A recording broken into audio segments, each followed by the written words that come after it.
I just hate to lose, and I wasn't going to quit. I had a dream and I had a vision, and I just was not going to quit. And it nearly killed me. Talk about stress. It's brutal. Because it's easy to do things when everything's going well, but sometimes it doesn't always go as well, and that grit sees you through. Exactly.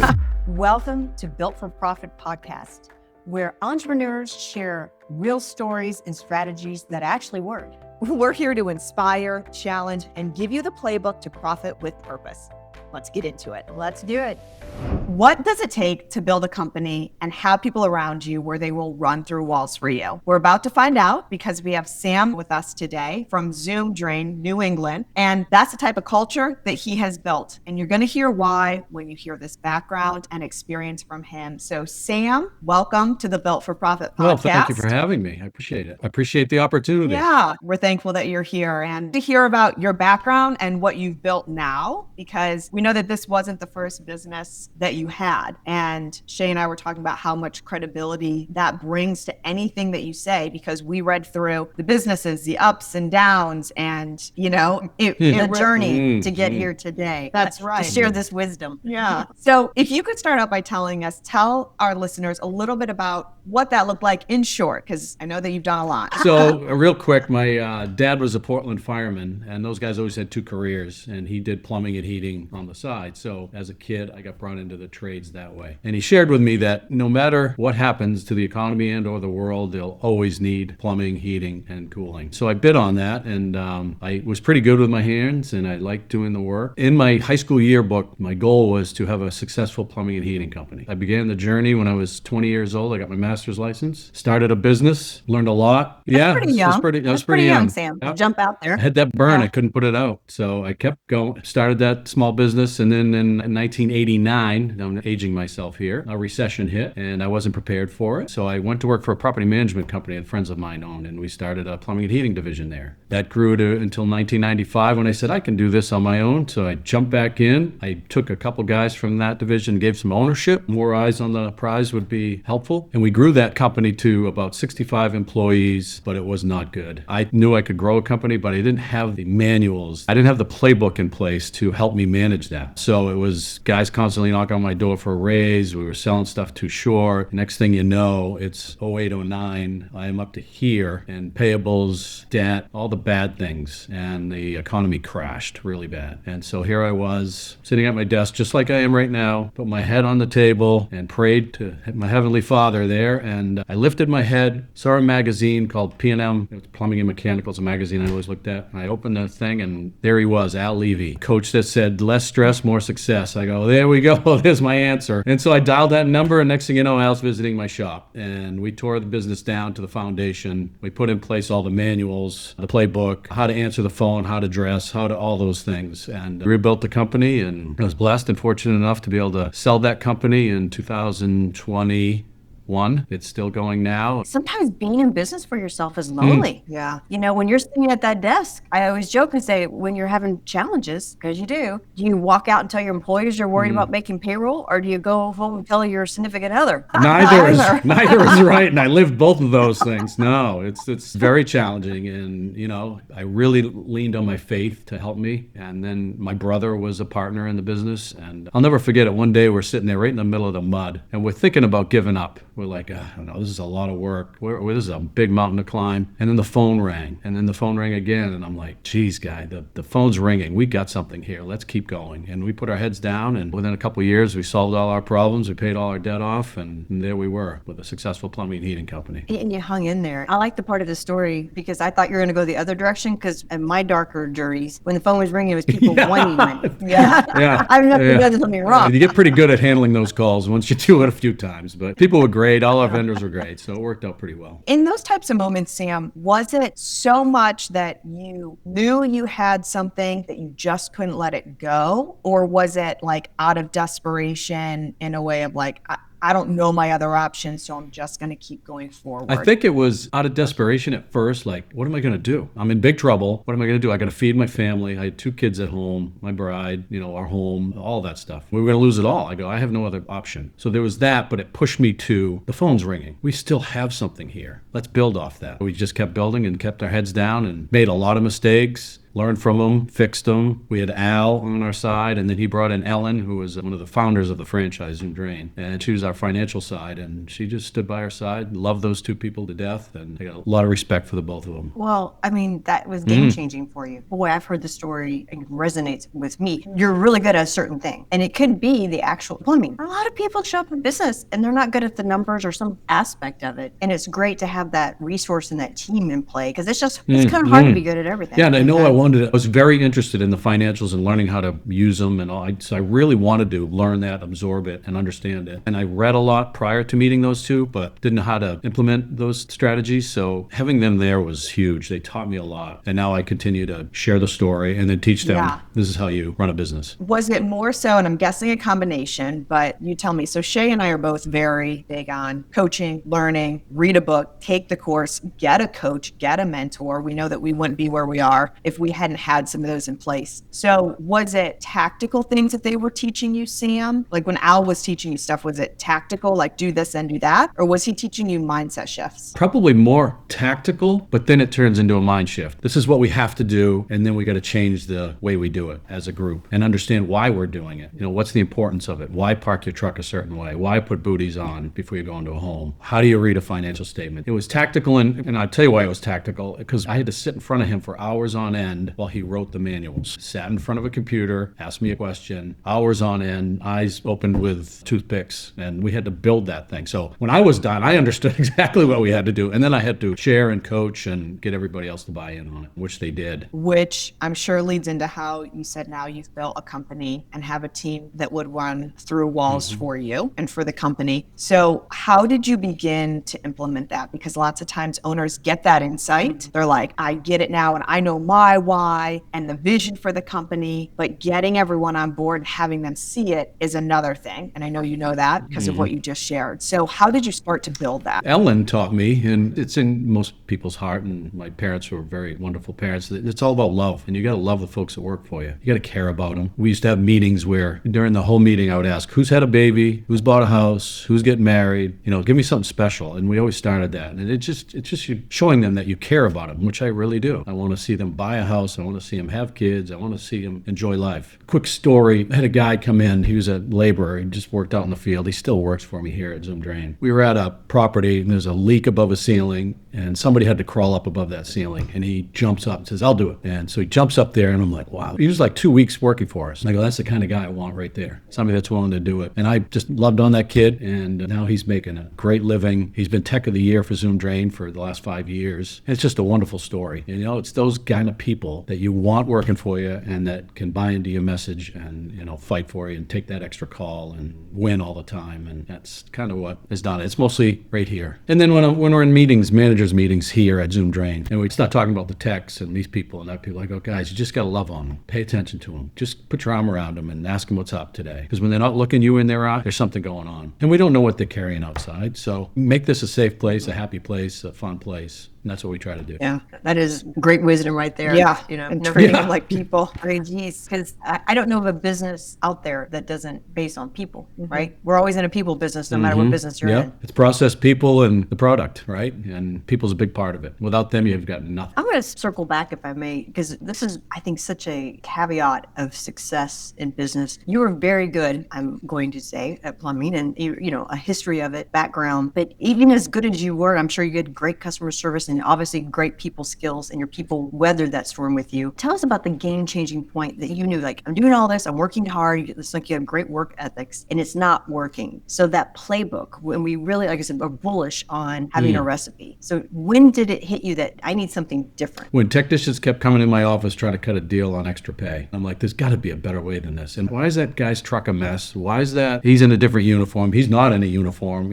She's answering the phone one way, he's answering a different way. And it's just, there's got to be an easier way. And that's what Al taught me. Al created ops manuals, and we're still using them to this day. That was 20 years ago. So the playbook, the manuals, the script, it all has to be the same. He shared with me, McDonald's, what do? They use a manual, and they're the same all the time. So the customer gets the same experience. Two people. That's it. Not three, not one. No, and then you get the same experience every time you go there. I was looking at a local sandwich shop the other day. I went in to get a sandwich, and I'm watching the guy out back, and he's got a manual open while he's making sandwiches. You get the same product, product that's a successful sandwich place around here. You get the same product every day. And that's what I wanted my customers to experience, the same product. This will help guide you through, make sure the customer's happy, check with them before and after. That's what I needed. And my goal was to build a company that I didn't have to work at or sell. You know what I mean? You can't depend on me all the time. So the manuals help you do that. Gets to a point where you shouldn't have to be here. You should come because you want to come, not because you have to come. And that's kind of what I've done. And I'm pretty happy with that and proud of that. So you sold the company in 2021 and then ventured into Zoom Well, Drain, we launched Zoom Drain. Ellen and Al came to me and says, hey, we're starting a franchise, Zoom Drain. You want in? I go, sure. I trust you guys. I'm sure it'll be great. And at the time, my plumbers at Pine State did not want to do drain cleaning because it's dirty, it's messy, and they're licensed plumbers and they want to do plumbing. I go, this sounds like a great opportunity for us. So we jumped in. We were the second franchise in, and that's when we got involved with Zoom Drain. I had a little advantage. I understood the manuals and what to do with them and how to make it work. Do you have multiple locations? Many locations, or are you a single? We're just here right now in New England. We're up in the Portland, Maine area. We're expanding up further up the state a little bit, just with a little small shop to get a couple guys up in that area. And our franchise territory goes all the way down to Boston. So our plan is to get down there probably within the next year or two. Yeah. So listeners, it's coming your way. Look for some Zoom Drain. Yeah. And just for our listeners, tell us about Zoom Drain. What exactly does it do? Drain cleaning, inspection, repair, anything drains. And that's all we do. We don't do plumbing. We just do drains. So we're extremely focused on it. It's a different industry now than it used to be when I was younger. Labor shortage in the trades. It's tough to get plumbers to do that, so it works for us. And we get plumbers that refer us all the time. One big marketing piece for us is our plumbers that refer us. So yeah, and how's recruiting on that? The great thing about this is you don't need to be licensed to do drain cleaning. I have a license, and some of the folks here have licenses, so we can, if we have to get into that, we do. But the great thing is we get a lot of young men, second career guys, late 20s, early 30s, going, that didn't work at the warehouse, that didn't work there. That Joe I told you about that is a tech of the year, he was a laborer for an excavation company. And you could get those guys, and within 3 to 6 months, you could train them up, get them in a truck, and they're working, making money for themselves and making money for us. That's the great thing about it. It doesn't take multiple years to train these guys. I'm glad you brought that up, Sam, because I would assume that you have a licensed plumber or at least someone on a truck. And this is a mobile franchise. Yes. You just happen to have a centralized location. Yeah, we got a shop here. The trucks that they've designed for these guys is incredible. That's from the franchise. Tell us about The that. franchise? The trucks. Okay. The big box trucks that Zoom Drain figured out over years and years of testing. They've got jetters in them, which is a hydro jet, which means you take high pressure water, clean the pipes to turn them new instead of just running a cable down through and cleaning it out. And they have those big machines right on the truck, and they use them all the time. All the tools you need and all the parts you might need are all contained in that truck. It's like a moving warehouse and tool shop. We have a training center here too that we train these guys at. So we can use all this equipment in this building, built a training center just for that, so that they're learning here, not on the job. And then they'll ride with experienced guys to see how they do it and pick up their own learning from there. Yeah. When would someone normally call you? Like a business, a residence? I know you said it's not plumbing, so I'm assuming residence, it's my kitchen. Yeah, we got residents that call with their kitchen backing up, a toilet bagging, or whatever it might be. Then we get businesses that call us, restaurants especially, because they've got a lot of use. Industrial properties call us, and then the plumbers refer their customers to us. So it's coming from everywhere. So going back a little bit to when you were talking about playbooks, you know, a lot of people don't understand. They want the results, but they're not as interested in digging into the reports, the KPIs, and these are all things that it sounds like you didn't have mastered and now you have. So what kind of advice would you give to someone, Sam, who's in that right now? Like, what's the first step to start to master those or just understand them better? Find somebody that knows how to do it and teach you with a mentor and or a business coach from the franchise. I mean, you should do it every week. You shouldn't wait for the end of the month and then 10 days after that and, oh, geez, what happened? It should be every week, sometimes daily, just checking your revenue, making sure it's there. And then they get these, we call them financial quick checks. I like you more and more, Sam. You're speaking my love language now. I like that financial quick that's an checks. Ellen thing. Yeah. She introduced us to that. So every week at a manager's meeting, we just look at that, where we at, what's going on, what do we got coming, those kind of things. And you match it up against your budget and see where you're at. Last thing on that, would you say, because a lot of people are like, I'm just not good at the numbers, and they just push it off because they think as long as they just keep working harder or selling more, more, that will fix itself. And what would you say to that? Like, is it you just have to figure this out at some point? Yeah, there's no question. You're avoiding big potholes. Those potholes that I went through and then those big cavernous holes that I was in, you don't have to go through that. You can make adjustments on the fly to stop those things. So you absolutely have to. It's not that hard, especially when you break it down simply. It's your cost to do that revenue, and then it's what are we spending to keep the doors open. Those three things. You are advocating for things that Shay and I have been trying to just drive home for so long. Just feel the hug. Yeah. Feel the hug right now.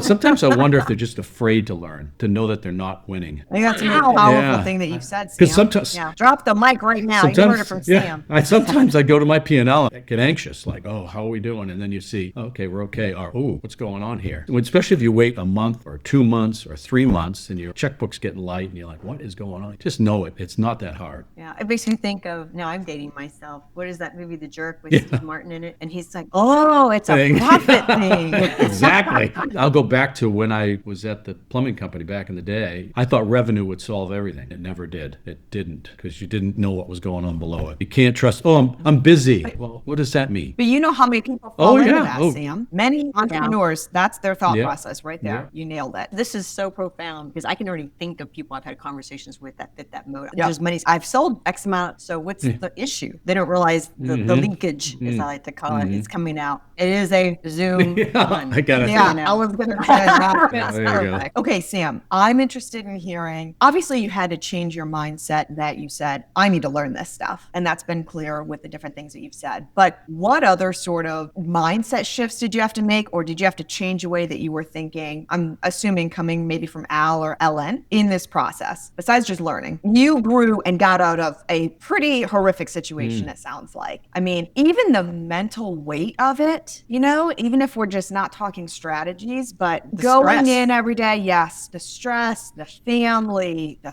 future, it's so much, and that is crippling to people. The money monster when you lay in bed at night and think about it. Yeah, all of those things. I just hate to lose, and I wasn't going to quit. I had a dream, and I had a vision, and I just was not going to quit. And it nearly killed me. Talk about stress, it's brutal. I should also mention one of my favorite guys on earth that is now no longer with us, but I had an angel. I got a phone call from him one night, and I did a lot of work for him. He's a very successful guy, and right in the middle of it, he happened to call me, and I picked up, and he could tell something was going on. And he said, you'll be fine. Just keep going, keep working hard, learn things. And he was there for me. And his name is John, so we'll head into the list too. And you may be someone's angel I in hope that message. I'd be happy right to. now. You got to pay it forward for sure. I asked him one day why he did it, and I'll never forget it. We were standing out front of one of his buildings. I go, why'd you help me? He goes, because somebody helped me. That's profound. One of the things that I'm picking up from our conversation too, Sam, is I can tell you're a person of faith and you rely on that, and that has carried you through. And a lot of people can relate to that. But also you listened when signs were there. You talked about the phone ringing, talked about that conversation right there, looking at that magazine, and it was a turning point. A lot of people, they just overlook, or they become unaware when they're just so stressed, and they miss all these things that kind of are signs. And you were very tuned into that, it sounds like. They were pivotal points, otherwise you wouldn't still remember them today. Yeah,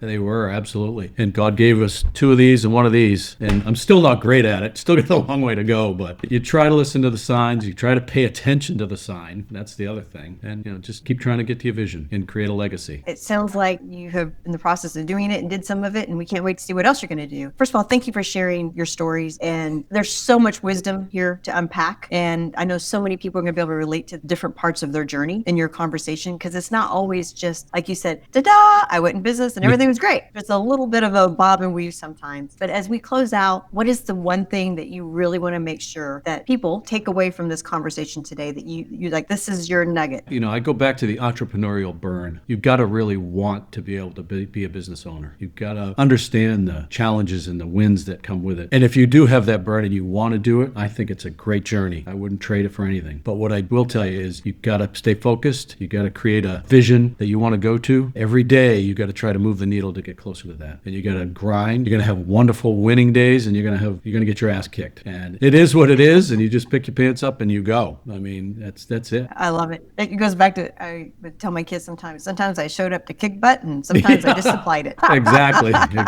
You just Depends can't on give the up. day. You got to keep going if that's what you want, And it's risk. I see a lot of people play it really tight, really conservative, and that's okay if that's your makeup. I'm a risk taker and always have been, sometimes to a fault, obviously, but take a risk. I do acquisitions to help grow my business. That's risky to some people. It's a great play and it works. I enjoy doing it, but that's a risk. Don't just hope on Google to help you, and don't just hope on the franchise to do it for you. I like it. Thank you, Sam. And the last thing, I know you shared this amazing wisdom, but I do have one more question that is popping up in my head. So you have made it clear that you've got some kind of legacy that you want to leave. And I see that with the way that you're building this business as more of a mission and bringing people in. So what does that mean to you? Either the legacy aspect or building something bigger than yourself? I point that way because the company that I sold, Pine State Services, is now a tenant of mine in a building I just built for them next door. When I left that business, it was at, I think, 14 to 15 million. They're up to 23 million in revenue now. They're killing it. And the kid that's running it, I coached in Little League. Yeah, and he's killing it over there. My brother's still working there. And that's a legacy. Create something that a lot of people had a hand in making and creating and making it successful to it's still standing and still going. And it's the same thing with Zoom. I got my two boys working, one working here and the other one in Fontes Water Treatment. And it's about a legacy for them and or their kids and or the folks that are working there. What are we going to do with it? Not sure yet, but we're hoping for great things. And that's what a legacy is to me, to carry on after you've done something. The impact, right? Yeah. Profiting with purpose. Yeah. There it is. Such a great example. We talk about that a lot, profits with purpose, and you certainly embody that, Sam. So thank you so much for the time to be on the podcast and just for sharing. It's so inspirational to hear. Shay and I were talking about how you actually respect someone more when you've heard what they've gone through. When someone just does it and it all worked, that is amazing, but